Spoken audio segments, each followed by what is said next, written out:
Hello, welcome to Sweden and my channel, the Swinglishman. It's Thursday and the 24th, and today I want to talk a little bit about seating. So I'm going to show you some standard K1200 1300 seats, the standard ones, which are these seats.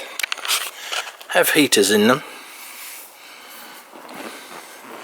and it's a plug and play, there being the female input from the lead. These are fitted to the K1200, 1200 and K1300, this being the rear one. That strap is supposed to be for some sort of toolkit. Again, female plug, which is there. Your locking mechanism on the back.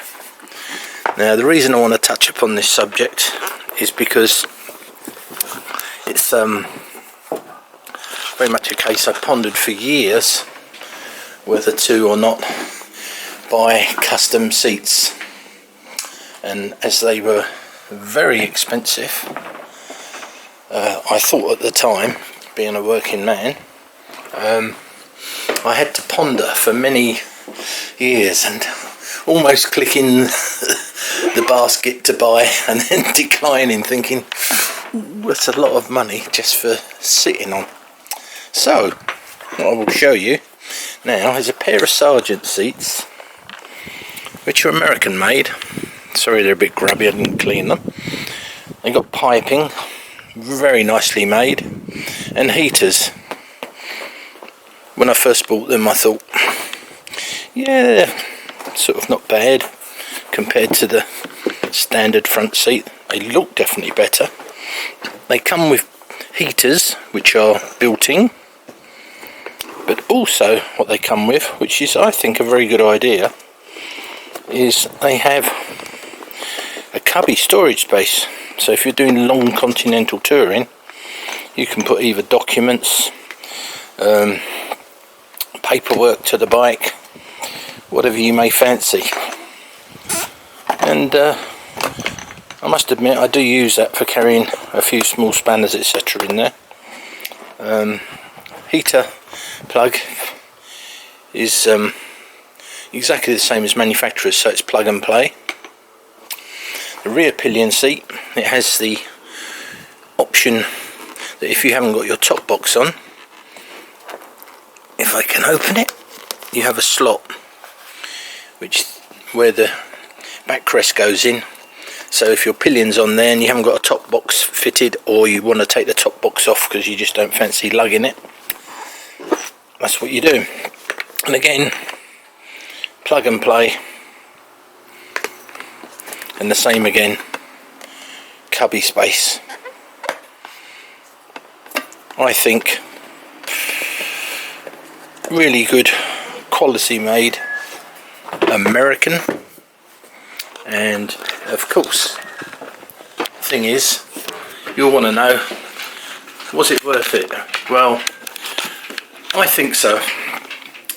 I would say to motorcyclists out there, if you're a person that doesn't do big mileage, then it's probably not worth you forking out that money. I think I bought mine 5 or 6 years ago, so I can't find the paperwork, but I seem to remember it was either verging on £600 or £400, but you'd have to look up online because obviously the prices have changed since then.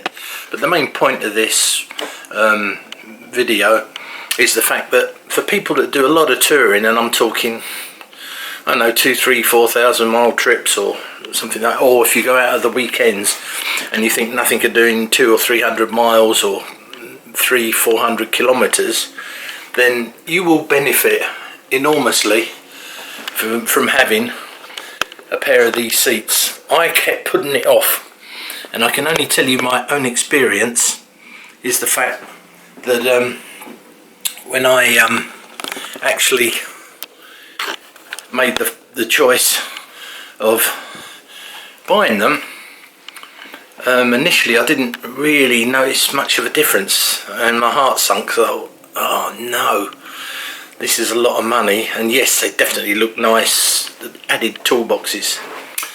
But all I can say is when I've done a trip from Sweden to Italy, the first few miles I had to meet people in France because it was a tour, and foul weather, and we were doing big mileage days. I think the first day I done nearly 1,500 kilometres, and it was literally tank after tank, and I got through to the southern part of North Germany.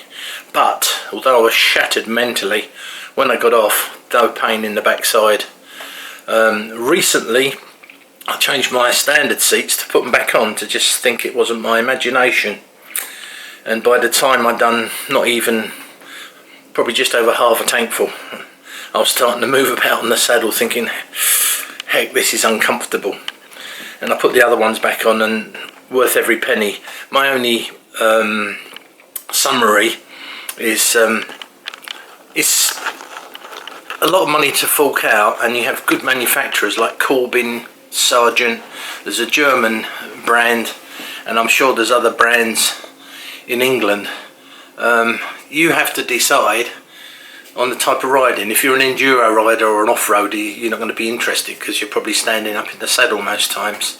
I'm sure some bikes come with really good equipped seats nowadays, but all I can say is if you've got an older bike, it might not even have heaters in it, but you can actually ask these manufacturers to put heater elements in when they're building the seat, and then the female and male plug with the wiring, or you can make the wiring yourself from the actual plug that comes out of the heater seat. And you've then got the comfort, because after all, if you want comfort, you might as well go the whole hog and have the heater as well. So I would recommend to someone that's possibly looked at it but been put off by the price, which I totally get.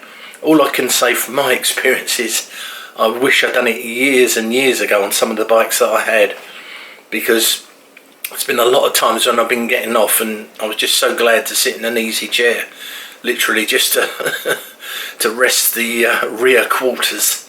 So I hope that's my opinion, an honest opinion. I have no way tied to these companies.